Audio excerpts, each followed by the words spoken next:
So our presenter, Pablo Ben, is in the Department of History at San Diego State University, and he's currently in the process of finishing a book manuscript, The Rise and Fall of the City of Sin, Female Prostitution and Same-Sex Sexuality in Buenos Aires and Other Global Cities, 1850-1950. His 10-minute presentation will then be followed by 10-minute observations by the two commentators, by Ryan Jones and by Sanjam Ahluwalia. Ryan Jones recently is a faculty fellow in the Latin American Studies program at Colby College, and is in the process, I guess, unless it's already happened, in transforming doctoral dissertation Estamos en todas partes, Male Homosexuality, Nation and Modernity in 20th Century Mexico into a book manuscript. And Sanjam Ahluwalia is Associate Professor in the Women's and Gender Studies program in the Department of History at Northern Arizona University.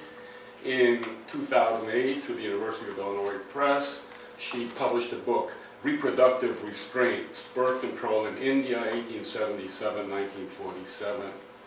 She has forthcoming a piece called Scripting Pleasures and Perversions, Writing on Sexologists in the 20th Century in Sanjay Srivastava, editor, Sexuality's Reader, which is coming out by Oxford University Press. So after the comments I said and a brief opportunity for Pablo to respond, I'll open the floor for discussion. So Pablo, go first. Thank you. So I wanted to start by saying that in this paper I barely mentioned Buenos Aires, but that mostly I thought through many of the topics that I presented from my study of Buenos Aires. I just tried to make an exercise not to mention. It was an explicit intellectual exercise not to mention it, to see if I could think through these things in a more global way.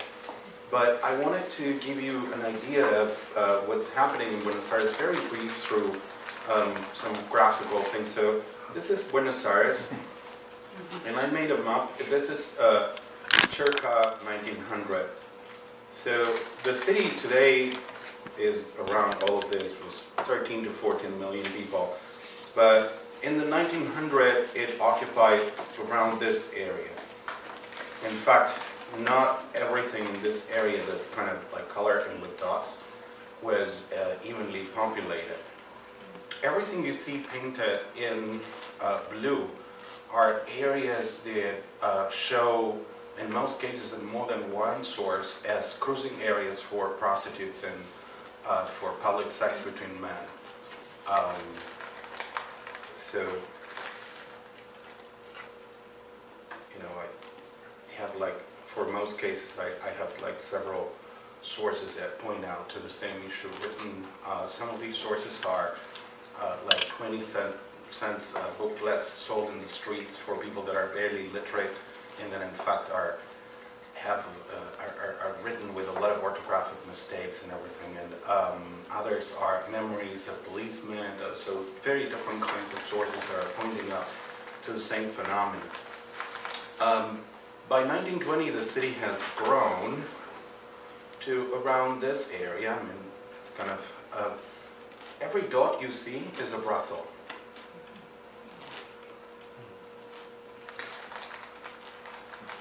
Every single dot is a brothel.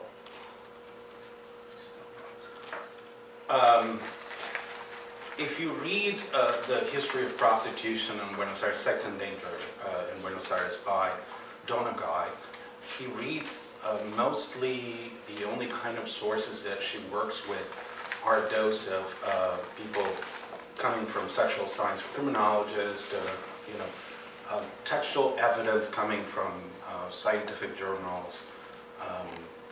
And she says that when these scientists claim that sex between men and prostitution was all over the city, that was a total prejudice. I don't think that part of it was a prejudice.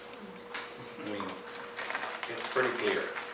I think this is very difficult to see usually because we have explored this issue through mostly statistics, and statistics are very skewed. It's very difficult, especially, you only see legal prostitutes, and most prostitutes try not to be registered as legal. This is a statistical problem that you find in the study of prostitution worldwide, not just in Buenos Aires. So I think we've lacked the imagination to think through other ways of portraying the magnitude of prostitution. I think that by putting it on a map, I've been, for 15, 20 years, I've been collecting every single address that I've found, every single mentioning to a space. I've been collecting it and putting it on a map so that I was able to map this, because most of it is information that's completely lost. So it is through this lenses that I'm basically trying to understand sexual science. And even if I don't mention a lot of criminologists and authors from Argentina, my reading of European sexology and sexual science comes basically from first reading Argentine authors. So some of the things that I claim, you can find it in my dissertation, is something that authors from Argentina also claim. I made here a few graphs to, I don't know if they clarify or confuse what I wanted to say in the first two pages. My general point was that evolutionist thinkers, and I think it's important to talk about evolutionism in a very vague way. So in the first presentation, there was a discussion of this kind of representation of primitive societies and an anthropological view of sexology as a second step in sexual science. But I think what that misses is the fact that outside of the strictly so-called sexual science and evolutionism, there's already an earlier stage that is coming up with very similar arguments of primitive societies being more sexually promiscuous and an eventual evolution towards self-discipline and a more tamed libido.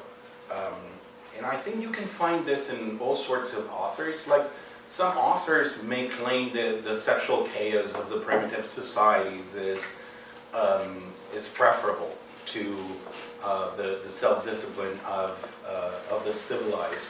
But whatever judgment they make on how good or bad the sexual promiscuity is, in general, I think there's a huge agreement on the existence of promiscuity and an evolution towards self-discipline, which I think it's also like there's an idea throughout evolutionism that there's this shift towards heterosexuality, towards monogamous heterosexuality. Monogamous heterosexuality seems to be like the tellus of history.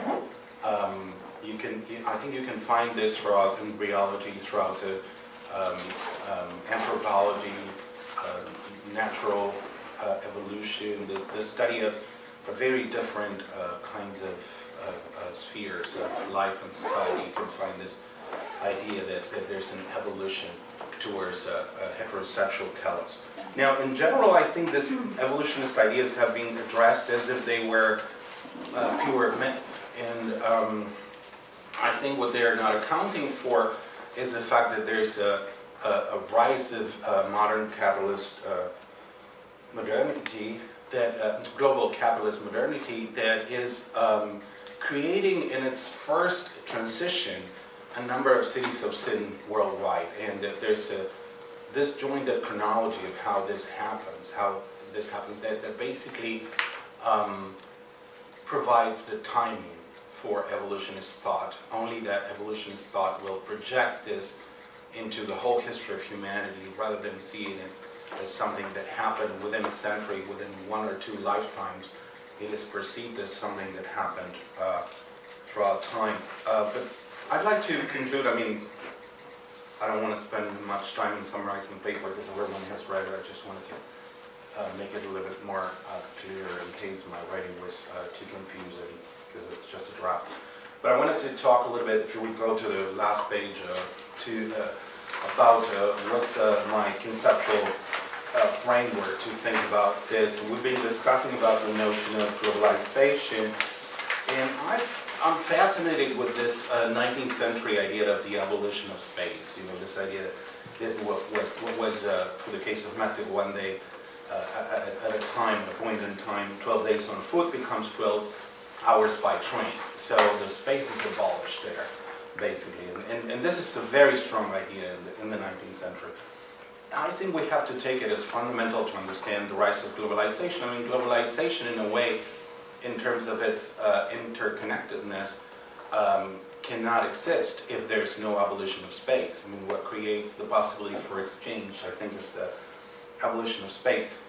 And I think we have had like a difficulty to understand this because in the last 3-4 decades, there has been a widespread discourse in historiography that criticizes meta-narratives. At the same time that there's a push for global history, there's on the other side some kind of like epistemological obstacle that says that anything that's a grand narrative, anything that tries to see patterns throughout the world would be deeply problematic. And everything that that finds, you know, this discourse is very, this kind of historiographical trend that's so strong, I think it's very anti-teleological, which to some extent I agree. I don't think there's a teleology in history, but I think in global capitalist modernity has a very, very strong, definite, complex and uneven, but directionality. I mean, the abolition of space, if we can talk about this in the 19th century, today the internet has abolished space in a much stronger way, and airplanes, and you know, so we're constantly developing technology that further abolishes space. So there's a direction in history, and this is not just a technical issue. This creates, reshapes the entirety of social and cultural life. I mean, in the last 6 months I've been in Buenos Aires, Berlin, and different parts of the US. People are dressed exactly the same everywhere. We're all eating more or less the same. I mean, there's a level of homogenization. Of course, there's a lot of cultural differences, and in this sense, I'm not saying that the world becomes exactly, all the regions become exactly the same, but that they develop cultures that are mutually translatable, and that we have to account for this and how this is related to the abolition of space, and how this is a process that has a directionality, and in that if we depart from, if we come from the point of view of the critique of grand narratives, of meta-narratives, we're unable to grasp global patterns. So finally, how this affects the study of sexuality. I think Foucault talked about sexuality as a fictional unit. It's something that that is fundamental for, I mean, something that defines the truths of sex, that makes sex the truths of the self, right? And I think this is emerging in many different areas of the world with a difference of a few decades. But you know, the text we read on India, on China, and same is happening in Latin America. I think this is the crucial idea. The things that we consider as sexuality were not considered as such in other pre-modern societies. They were not united into one set of things. And I believe this is related to the rise of, the global rise of the individual.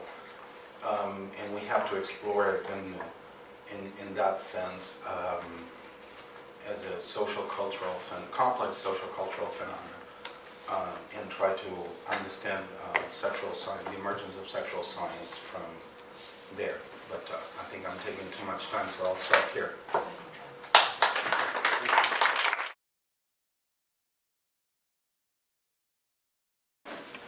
Well, thank you, Pablo, for giving us this really interesting paper to consider. I think that there's a lot in this paper that is admirable, particularly this intriguing proposition that you're setting out, that the development of sexual science was enmeshed within these global social historical trends in this period between 1850 and 1950, and I almost feel there needs to be some like long century mark call to this. And you can't say it's the long 19th century, but it needs a definition, right? Divided. But that these ideas circulating at the time referenced a reality of the time, not just a distorted vision refracted through the prejudices of elites. In other words, there seemed to be calling for a grounding of the history of ideas, specifically the history of ideas of sexuality, within a larger socioeconomic framework on a global scale, and that you're challenging us to think deeply on how social history might be a crucial player into understanding sexology from both global and historical perspectives. I think it's interesting that you're calling on us to think about this period between 1850 and 1950 at face value and to take the people at their word in a certain way, seeing their perspectives on evolution and sexuality not so much as false, but as distorted in the sense that they did actually reference ongoing processes during the times, not simply their prejudices, while also not being nearly as objective as they would have purported given their scientific leanings. What if these documents are not completely false, you wondered, and I think this is a provocative question.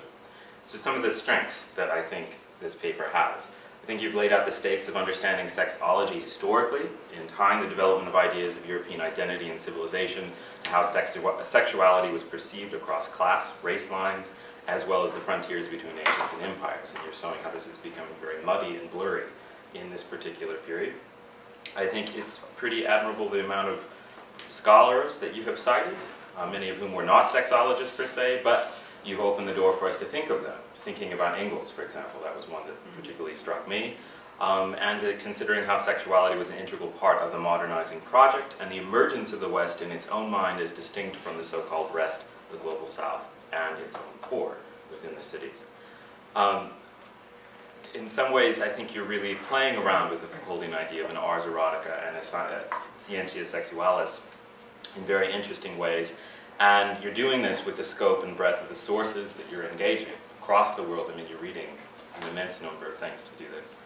And I think it's convincing that there's a total global phenomenon that is happening between this period, as well as how you're nuancing the global, how you're saying that there are debates that are local, that are referencing global circuits of ideas about modernity, development, progress, sexual evolution, etc., while also being largely about the local area from which they are being derived. I think that's an important thing to assert. You did this in particular with China and Japan, or referencing the scholars that have done that. The question that I think that raises, though, is does this still situate Europe as the metropole? Does it still situate it as some kind of pinnacle from which this knowledge or these perspectives are actually emanating? And as a consequence, how much of it is still re-inscribing a paradigm of Eurocentrism or the metropole that these other scholars would seem to suggest didn't happen, right? I think you've taken great pains to trace the development of migration, travel, and transportation circuits as crucial to understanding this history of ideas. I think that's a fascinating idea. It reminded me of a poem that I read about poems to read on trolley cars from Argentina, of how modernity and transportation were intimately wrapped up with each other, as well as how people were thinking about the world in which they lived. And you are pushing us to think, well, this is also sexualized. This had something related to the sexual practices and identities and the way that people are thinking and conceiving of the world in this way. And especially related to this, what constituted the global, what constituted time, what constituted speed and space, and not to view them from our own current present bias, but also try to take them at the way that they would have been shocking or new in the past in this way. On 14 and 15, I think you made a particularly interesting point that there was more than an economic or technological process afoot with modernity, that the recapitulation of industrial development ideas of progress and modernity occurred in waves and rapid succession worldwide, leading to what you called, quote, a world that was affected to the extent that in a few decades the world was shaped into cultures that continued to be different but developed comparable social landscapes and cultures that could be mutually dubbed from one region to the next. It's a really long sentence, but I like this idea of dubbing that you're using. You're porting Bolstorff into the past and saying that these things are being understood and reinscribed in multiple societies around the world, but you're also gesturing at the fact that they're happening simultaneously because similar processes are ongoing in all of these places at the same moment. So I would like to see you develop a little bit more this concept of dubbing and how it's a theoretical plank for you. And the result then, it seems to me, is that this dubbing leads to the phenomenon of the cities of sin, which is this last section of your article that is springing forth around the globe, particularly in the commercialized centers, and I would assume the sites that are most fully integrated into the industrialization and transportation circuits that you are suggesting. That was one thing that I thought was implied, but not necessarily put forth. Now, in terms of a critique that I would give with this paper, I think that it relies a little bit too much on historical contexts and the large citations here, some pretty enormous citations actually, that I don't think you necessarily need, rather on its argumentative frameworks and strengths. You have really interesting arguments, and I think that they should be pulled more directly out of the context and make the context actually service those arguments more. I believed you about the transportation stuff, about the first page through, and then there were 3 more of it. So, I think it's how can you condense and make those sections really seen to back it up so you have more space to actually develop a more interesting paradigm that you're doing with how sexuality is related to these changes in transportation. I would also think that a point of discussion that the group might want to take up is, again, about the role of Europe and the centrality of European discourses to our Institute's focus. Speaking for myself, I remain a bit skeptical, asserting Europe's place as a sexological civilization metropole, insofar as I'm wondering if it's a matter of degree. Are these things that are actually emanating in waves from Europe, or are they actually happening in other places simultaneously because similar processes are happening in these other places simultaneously? Now, there may be some particular precursors, but I'm thinking about Mexico City, and Mexico City is certainly modernizing by the 1850s and 1860s, and that accelerates. So were there cities of sin already that predated these cities of sin that you mentioned? Were the pre-modern examples of the cities of sin, and they have changed and are cyclic in this way? And then if that's the case, what is the relationship of this rise of the transportation revolution, the rise of global capital, and its attendant ideological interest that you are trying to critique in this way? So the final thoughts that I would have with this then are that I think you're speaking directly to the issues that the Institute is tasked with. What is the global, and how do we know? How is the global related to area studies? Are there similar processes that we can observe in multiple places or societies worldwide happening roughly at the same moment historically? How can we refer to them, engage them, and make them meaningful on local, regional, and global levels? Is the history of ideas connected to anything real? And how do we account for the distortions that these ideas present in frames that complement but also problematize our more normal frames of race, class, gender, empire, etc.? That is, how can we and must we take these scholars at face value? And if so, what is gain?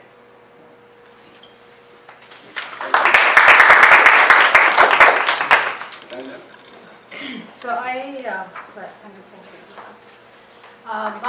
Pablo Ben's paper, Global Modernity in Sexual Science, the case of male homosexuality and female prostitution, is interested in exploring the tangled connections between the scientific ideas of sexual evolutionism, technological innovations of railways, rising urbanization against the backdrop of Western colonialism in the late 19th and early 20th century.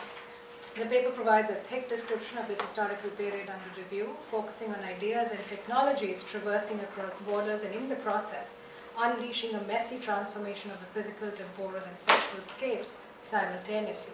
Sexual evolutionism as a lens for comprehending the world emerged at a specific moment in time between 1850 and 1950.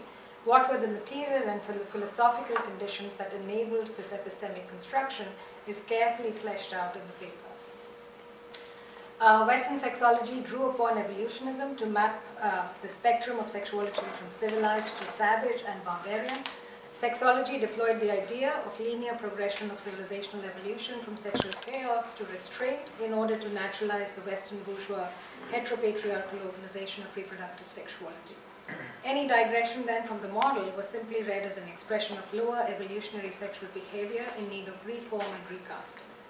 The evolutionary sexual ideas acquired traction, moreover, by naturalizing gender, class, race, age, and spatial defined in terms of urban and rural divide, and Western and non-Western structures of power. So children, the urban working classes, women, and members of the lower races were held responsible for sexual and social chaos. These evolutionary ideas about sex and sexual behavior were not strictly the preserve of the West. They make an appearance in the works of Chinese, Japanese, and Chilean writers and observers too, however, after a small temporal lapse from their moment of articulation in the West.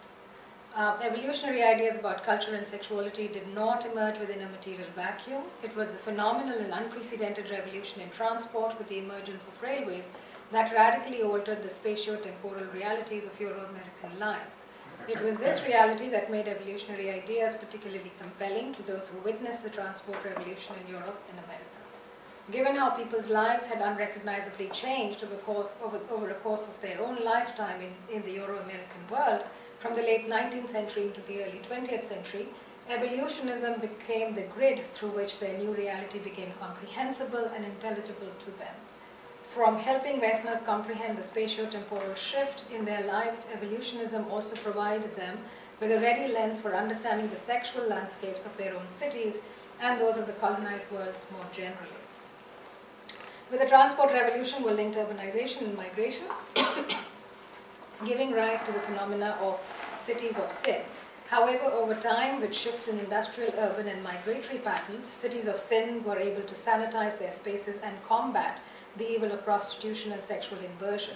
Given this was the historical experience of people who lived in Euro-America, they were quick to abstract a model that they believed was universal and could be expected to replay itself around the world. I realize this is a very quick and rather crude summary of a well-crafted paper. However, for me, it seemed important to rehearse some of the arguments before I think we can collectively engage some of the big questions that the paper raises. And I now have a set of questions for Pablo. I actually shared my comments with him. One of the questions that underlies in my reading of this paper is exploring the performance of discourse and reality, text and context. Can we rescue and recuperate hidden histories embedded within Eurocentric discourses of sexual evolutionism? Can we make colonial texts work against their intent? Are their intents ever so easily transparent? Are colonial texts so hopelessly contaminated with racism and sexism that they are always already beyond redemption? What work do colonial texts and archives perform, particularly in the face of paucity of native accounts and texts? And I think here pretty much I'm kind of, repeating what Ryan had actually said. And here I'm looking at your quote from page 10. I'm referring specifically to the argument on page 10. When colonial texts are claimed as valuable sources for reconstructing the history of sexual chaos, instead of false representations, we need to interrogate the historical truth in them. And then again, on page 22, it's a long quote. Historians today have often noticed the distortions of these historical representations while missing that they still have something to tell us about what did happen at the time. The global rise of the naturalist literature representing urban undergrounds in places like Paris, Mexico City, Buenos Aires, and a large number of other global cities has often been dismantled into regional pieces that are read apart from each other and criticized as purely prejudiced accounts of reality that offer nothing of value to the historian when it comes to exploring the social history of the period. This paper represents an attempt to turn that tide and begin taking the turn of the 20th century documentation more seriously. Unquote. It's a really long quote from yours. And then again, a second set of questions pretty much similar to what Ryan was suggesting, and I think given the focus of the Institute, something that we'll be kind of coming back to again and again over the course of the 7 weeks, or now 6. On a second and related, somebody's keeping count, on a second and related question that emerges from this paper is how best then to understand the processes of globality within the field of sexual sciences. Does globality imply a unidirectional flow of ideas from the West to the West, and through this trajectory acquire universal hegemony? How do we locate colonized elites' complicity with the colonial project? Can their complicity be read as a mindless mimetic gesture? Where then, I wonder, does epistemic agency lie, and what are its historical modalities for advancing epistemological ruptures and shifts? And here I'm referring specifically to your writings on page 14 and 15 and 22. Railways began in Europe and America, you argue, and historically you map this development. The West constituted the very pinnacle of, the early pinnacle of transport revolution, with Latin America, Asia following next, after around 3 decades, and Africa experiencing the same process since the early 20th century, so very evolutionary kind of argument. But no matter how prejudiced, the evolutionary paradigm was not distorting what was an actual process of global transformation. And on page 22, from the point of view of contemporaries who lived in Europe between the late 19th and early 20th century, however, it seemed like Western social evolution was leading the way. Again, I say, these are theoretical questions that I said I'm sure we'll encounter in our own papers, and hopefully I think we can arrive collectively, or we don't have to arrive at a definition, but maybe some sort of a shared understanding of how we might want to conceive of globality for our project on sexual science. So